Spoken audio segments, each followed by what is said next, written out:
Hello friends, welcome to विद्यारथ के इस platform पर आप सभी का स्वागत है। हरियाणा के अंदर भी एसटेट की भर्तियां जल्दी आएंगी या फिर आप कह सकते हो एचएसएससी टीजीटी की भर्तियां जल्द ही आने वाली। उसके साथ साथ जो डीएसएसबी और जो चंडीगढ़ टीजीटी एसएसटी की भर्तियां हैं, टीजीटी की जो चंडीगढ़ की भर्तियां हैं उसके लिए तो कोई एग्जाम डेट तो नोटिफाई नहीं हुई है, लेकिन जो डीएसएसबी की है उसके लिए एग्जाम नोटिफाई हो चुका है कि 6 नवंबर को आपका एग्जाम है। और आज हम शुरुआत करते हैं। अब तक हमने किया था जो हिस्ट्री क्या होती है, पॉलिटी क्या होती है और ज्योग्राफी क्या होती है। आज ये वीडियो आपको पॉलिटी की तरफ से मिलेगा कि पॉलिटी किस तरीके से हम शुरुआत करें ताकि आपका जो सिलेबस है वो एकदम से कंप्लीट हो जाए। बेसिकली जो मैं आपको पढ़ाऊंगा वो इस तरीके से पढ़ाऊंगा, आपका बेसिक भी क्लियर हो जाएगा और आपका जो मेन पार्ट है जो एनसीईआरटी पे आता है वो भी आपका क्लियर हो जाएगा। ठीक है, ज्योग्राफी मैंने आपको पढ़ाया था कि ज्योग्राफी की हम शुरुआत किस तरीके से करते हैं, लेकिन सबसे पहले आज हम संविधान के बारे में देखेंगे कि संविधान को किस तरीके से पढ़ा जा सकता है और संविधान के अंदर क्या क्या चीजें हैं जो इंपॉर्टेंट एग्जाम प्रोस्पेक्टिव से मोस्ट इंपॉर्टेंट रहती है। वहां पर आपने देखा होगा कि लिबर्टी क्या होती है, इसके साथ साथ democracy, constitution, central government, state government, ये सारे के सारे जो कंसेप्ट हैं जब आप संविधान को पढ़ोगे तो वहां सारी चीजें क्लियर हो जाएंगी। ठीक है, आजकल जो एग्जाम का लेवल है वो एनसीईआरटी से बदलकर थोड़ा सा अपग्रेड लेवल पर जा चुका है, लेकिन आज भी टर्म उसको दी जाती है कि एनसीईआरटी से ही आ रहा है। लेकिन हम उसी बातों को ध्यान में रखते हुए उन सभी पॉइंट्स पर डिस्कस करेंगे ताकि आपके एग्जाम के हिसाब से मोस्ट इंपॉर्टेंट रहे। सबसे पहली बात है कि जो हमारा संविधान है, जो हमारा कॉन्स्टिट्यूशन है, वो कब आया। कॉन्स्टिट्यूशन बनाने की जो मांग है वो बहुत पुरानी थी। कैसे? जब 1906 में दादा भाई नारोजी ने सबसे पहले स्वराज की मांग की, लेकिन ये जो स्वराज था ये इंडिया के हिसाब से सिर्फ और सिर्फ एक पॉलिटिकल पावर है उसका बदलाव लाने के लिए किया था। यानी सिर्फ और सिर्फ पॉलिटिकल तरीके से, एक राजनीतिक तरीके से हमें वहां की पावर चाहिए, भारत की पावर चाहिए, इसके लिए बात कही थी। यहां पर कोई सोशल और इकोनॉमिक यानी कोई सामाजिक सामाजिक और कोई भी इकोनॉमिक अर्थव्यवस्थिक, ठीक है जी, उसके तौर पर नहीं था। सिर्फ और सिर्फ एक राजनीतिक तौर पर हमें अपनी आजादी चाहिए थी। लेकिन यह बात धीरे धीरे बहुत आगे बढ़ती जाती है। जब हम 1928 में आते हैं यानी 1928 में आते हैं तो वहां पर नेहरू रिपोर्ट आती है। मोतीलाल नेहरू जो थे, जवाहरलाल नेहरू जी के जो पिताजी थे मोतीलाल नेहरू, उनको एक चैलेंज मिला था कि आप अपना खुद का संविधान तैयार कीजिए। उस संविधान में बहुत सारी बातें निकल कर आती हैं। वहां पर भी जो मोतीलाल नेहरू है, इस नेहरू रिपोर्ट में हमें स्वराज की मांग के लिए कहते हैं। लेकिन उस समय के जो यंग लीडर थे यानी पंडित जवाहरलाल नेहरू जी, उसके बाद सुभाष चंद्र बोस और भी जो बड़े बड़े नेता हुआ करते थे, उसने उस स्वराज को नकार दिया कि हमें स्वराज नहीं चाहिए, हमें पूर्ण स्वराज चाहिए। ठीक है, और इसी 1928 के बाद जो मोतीलाल नेहरू थे वो पॉलिटिकली इनएक्टिव हो जाते हैं और वहां से एक्टिवेशन जो होता है वो जवाहरलाल नेहरू जी का आता है। और ये जो मांग थी पूर्ण स्वराज की, ये धीरे धीरे आगे बढ़ती जाती है। और ये बात कहां से उठती आती है? क्योंकि जो राजनीतिक सिस्टम है उसको एक अच्छे रूप को देना, अच्छे डेवलपमेंट के लेकर आना, वो बहुत जरूरी बात थी किसी भी कंट्री के लिए। तो उसी बात को ध्यान में रखते हुए 1929 में एक लाहौर सेशन होता है इंडियन नेशनल कांग्रेस का, आईएनसी का लाहौर सेशन। उस लाहौर सेशन में एक बात कही जाती है कि हमें पूर्ण स्वराज चाहिए। और हमें पूर्ण स्वराज कब तक चाहिए कि 26 जनवरी 1930 तक ये डेट अनाउंस की गई कि हम यहां तक पूर्ण स्वराज लाने की पूरी कोशिश करेंगे। लेकिन यहां पर एक झंडा फहराया जाता है सतलुज नदी के ऊपर। ठीक है, इस दिन बस इतना ही इंपॉर्टेंट है। लेकिन यहां पर एक सबसे बड़ा क्वेश्चन मार्क आपके पेपर के लिहाज से क्या आता है कि क्यों जरूरत थी हमें राजनीतिक तंत्र के लाने के लिए, जबकि हमारे पास राजनीतिक तंत्र 1773 से आ चुका था। यानी जब से रेगुलेटिंग एक्ट आया इंडिया के अंदर, जब ईस्ट इंडिया कंपनी रूल कर रही थी, वहां से 1773 में रेगुलेटिंग एक्ट आ गया था। तो हमें क्यों जरूरत पड़ी अपने राजनीतिक तंत्र को लाने की? ऐसी क्या डिमांड थी? क्योंकि जो ये रेगुलेटिंग एक्ट आ रहे थे, चार्टर एक्ट आया, इंडियन काउंसिल एक्ट आया, उसके बाद गवर्नमेंट ऑफ इंडिया एक्ट 1909 आया, 19 गवर्नमेंट ऑफ इंडिया एक्ट 1919 आया, तो वहां तक तो ये सारे के सारे रूल आ तो रहे थे। तो हमें अपना जो अपने लेवल पर पर्सनल तरीके से हमें क्यों जरूरत पड़ेगी राजनीतिक तंत्र की जरूरत है। उसके बाद ये सब बातें चलते हुए, लेकिन ये जो बात थी पूर्ण स्वराज की, ये सब बातें हवा में थी। अब लिखित तौर पर कहीं कोई डिमांड नहीं थी कि हमें संविधान चाहिए, क्योंकि जब तक संविधान नहीं होगा जब तक सारी चीजें एक बात ही रह जाएंगी, यानी बातें ही चलेंगी। और इसी बात में 1931 में इंडियन नेशनल कांग्रेस का सेशन होता है, उसके प्रेसिडेंट होते हैं सरदार वल्लभ भाई पटेल। और जो सरदार वल्लभ भाई पटेल है वहां पर फंडामेंटल राइट की मांग करते हैं कि हमें हमारे मौलिक अधिकार चाहिए।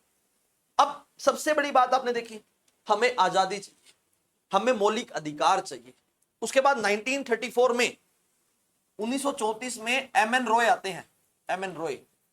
और ये जो एम एन रॉय थे ये संविधान बनाने की मांग पर काम करते हैं।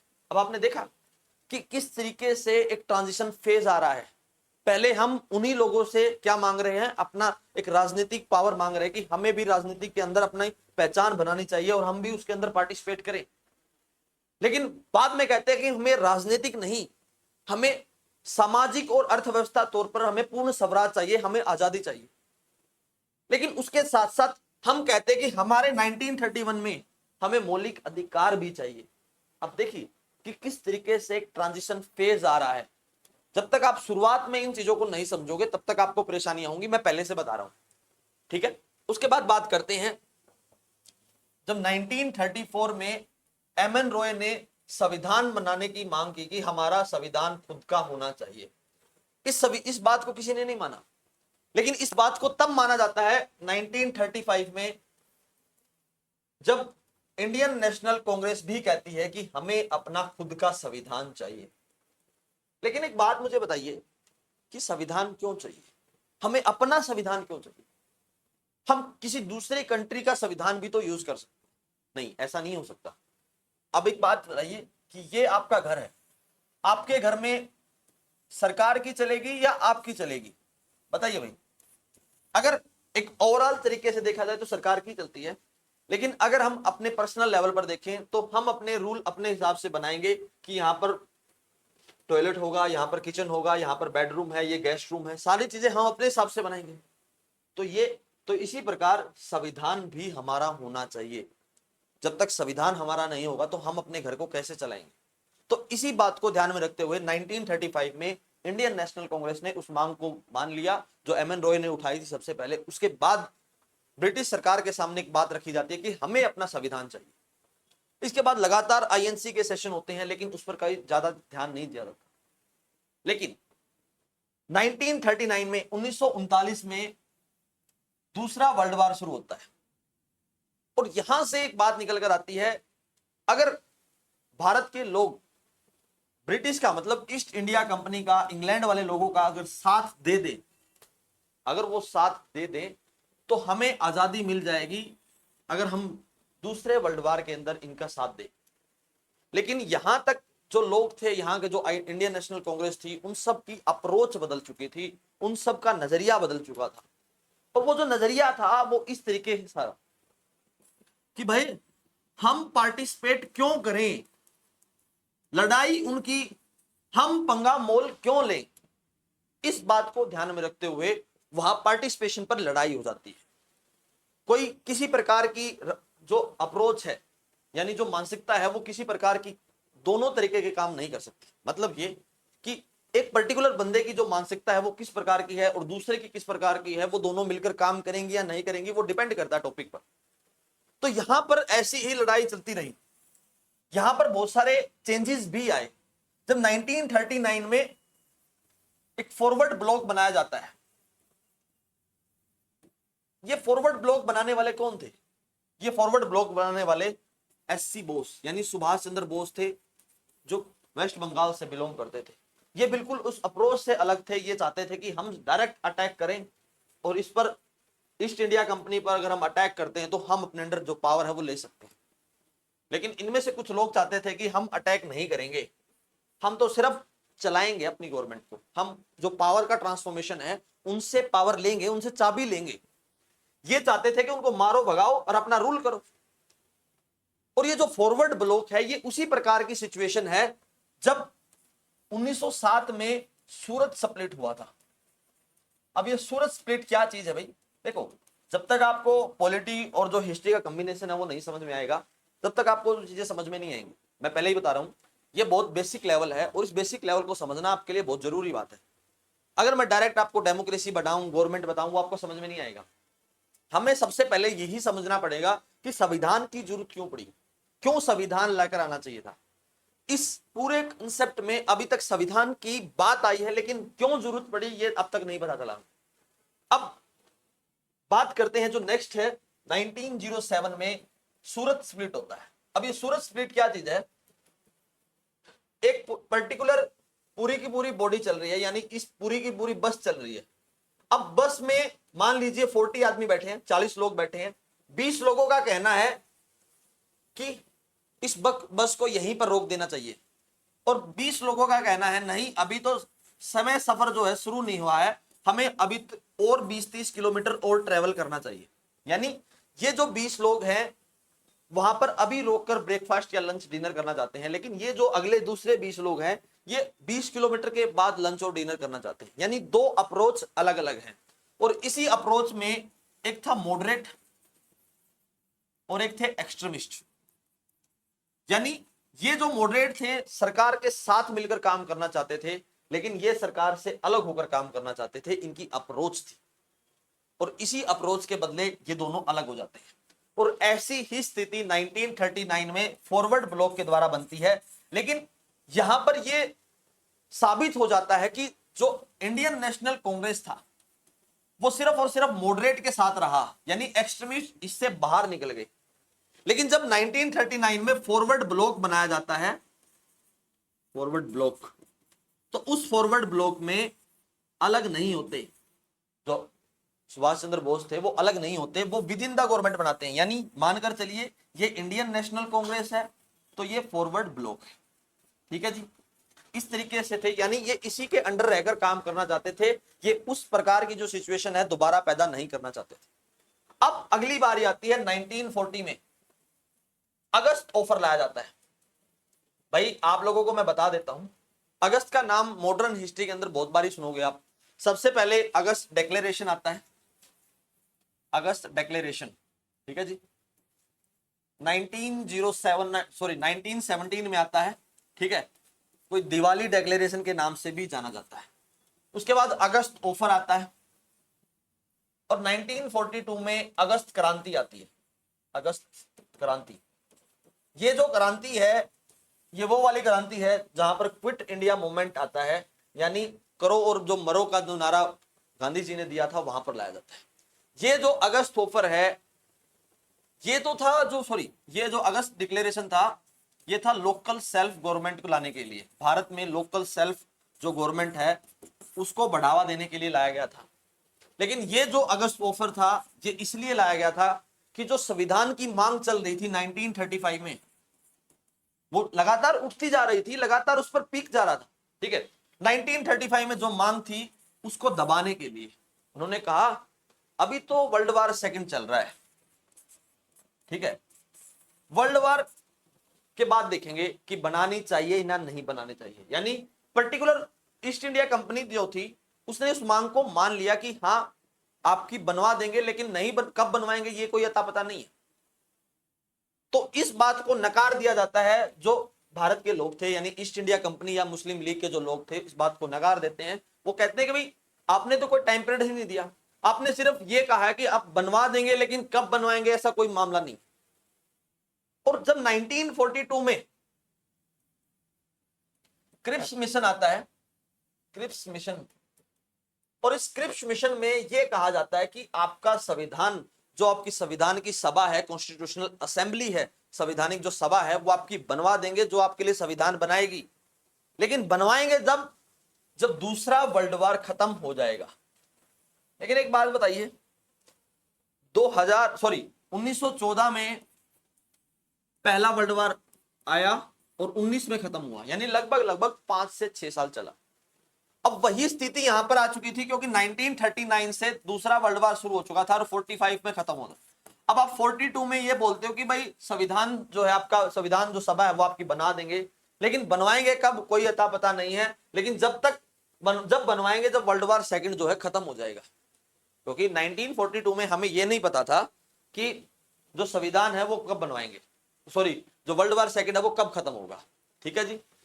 इस बात को लेकर इस पर्टिकुलर पॉइंट को भी नकार दिया जाता है और 1942 में 1942 में 1 अगस्त को 1942 में ही अगस्त क्रांति लाई जाती है और इसको आप बोल सकते हो क्विट इंडिया मूवमेंट, QIM।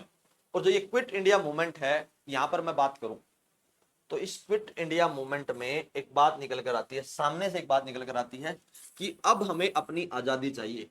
जो लोग ये चाहते हैं कि हमें अपनी आजादी चाहिए, तो वो लोग अपनी जो गवर्नमेंट जॉब है उसको छोड़ सकते हैं, जो लोग पढ़ाई छोड़ना चाहते हैं वो छोड़ सकते हैं, ठीक है। लेकिन पहले इस तरीके की बातें नहीं थी। पहले तो ये कहा जाता था कि आप नौकरी छोड़ सकते हो, छोड़ दीजिए, अदरवाइज रहने दीजिए। तो इस तरीके से गवर्नमेंट के साथ कुछ काम करके हमें अपनी लड़ाई लड़नी थी और उस लड़ाई के बदले हमें अपनी संविधान की सभा जो है बनवानी थी। लेकिन इस लड़ाई को हम ज्यादा सक्सेसफुल भी नहीं कह सकते और ज्यादा अनसक्सेसफुल भी नहीं कह सकते। ये बीसी की लड़ाई थी जिससे एक नई अप्रोच और एक नई मॉडर्न जो पॉलिसीज हैं वो बनना शुरू हुई। और इसी की बदौलत 1945 में वेवल्स प्लान लाया जाता है, वेवल्स प्लान। और इसके बाद इसको ही कहा जाता है शिमला प्लान। तो भाई अगर कोई बच्चा ये सोच रहा हो हम आउट ऑफ द वे जा रहे हैं टीजीटी के लिए, नहीं, आउट ऑफ द वे नहीं है, मैं पहले ही बता देता हूं। क्योंकि इस कंडीशन में क्या होता है, बहुत सारे बच्चे अगर सवाल पूछ लिया जाए तो उसका बेसिक अगर याद ना हो तो वो चीजें सोल्व नहीं होती। हालांकि वो चीजें बहुत नॉर्मल हैं, ऊपर ऊपर से मैं आपको बता रहा हूं जो आपके एग्जाम के लिहाज से मोस्ट इंपॉर्टेंट रहेगी। आप डीएसएसपी का पेपर दिए या फिर चंडीगढ़ टीजीटी का पेपर दीजिए या फिर आप हरियाणा के अंदर एस्टेट दीजिए, टीजीटी दीजिए या फिर इसके साथ यूपी टेट दे सकते हो, जो रीट का एग्जाम है वो भी दीजिए, डजेंट मैटर, इससे बाहर नहीं जाएगा। ये शुरुआत है सिविक्स की। और पॉलिटी की अगर आप इस तरीके से शुरुआत करोगे तो आपका जो बेस है वो बहुत स्ट्रांग हो जाएगा। और मैं ये बात इसलिए कह रहा हूं क्योंकि इसी प्रकार के क्वेश्चन अक्सर आपसे पेपर में पूछे जाते हैं। ना तो ये क्वेश्चन है हिस्ट्री का और ना ये क्वेश्चन है पॉलिटी का, ये उस बीच का टॉपिक है जहां लोग बहुत सारे फंस जाते हैं, ठीक है। उसके बाद 1946 में सितंबर के महीने में यह बात मान ली जाती है कि भाई हां, तुम्हारी जो संवैधानिक सभा है यानी कॉन्स्टिट्यूशनल असेंबली है उसको हम बनाएंगे, ठीक है। और उसका बनाने का जो समय है 9 दिसंबर 1946 को पहली बार हमारी संवैधानिक जो सभा है उसको बना दिया जाता है। उसमें लगभग लगभग 389 लोग होते हैं, जिसमें से 292 जो है वो इंडियन नेशनल कांग्रेस से होते हैं। उसके बाद ये मानकर चलिए 90 जो प्लस लोग हैं, ठीक है, वो मुस्लिम लीग से हैं। और 4 जो है हमारी कमिश्नरीज थी उस समय की, ठीक है, उसमें एक आगरा था, एक दिल्ली थी और एक भाई मुंबई थी, एक चेन्नई थी, मद्रास थी, ठीक है, बॉम्बे था। तो वहां से 4 लोग थे इंपॉर्टेंट। तो लगभग लगभग इस सोसाइटी को बना दिया जाता है। भाई ये नंबर एक बार चेक कर लेना, मैं आपको बता भी दूंगा नेक्स्ट वीडियो में, कोई बात नहीं। अब तक समझ में आया। लेकिन इस संवैधानिक सभा में ना तो मोहम्मद अली जिन्ना थे ना फिर इसमें गांधी जी थे, ठीक है। इस 9 दिसंबर को सच्चिदानंद सिन्हा को यहां का चेयरमैन बना दिया जाता है एक पॉलिसी के तहत कि सबसे बुजुर्ग आदमी है, इनको इसलिए बनाया जाता है। उसके बाद 11 दिसंबर को दोबारा से ये कॉन्स्टिट्यूशनल असेंबली बैठती है और जहां पर राजेंद्र प्रसाद को इस सभा का चेयरमैन बना दिया जाता है। और जो लोग आप पढ़ते हो कि हमारा संविधान, हमारी जो अप्रोच है सिविक्स के अंदर क्या होनी चाहिए, वो भाई 13 दिसंबर 1946 में पंडित जवाहरलाल नेहरू के द्वारा एक ऑब्जेक्टिव रिजोल्यूशन लाया जाता है।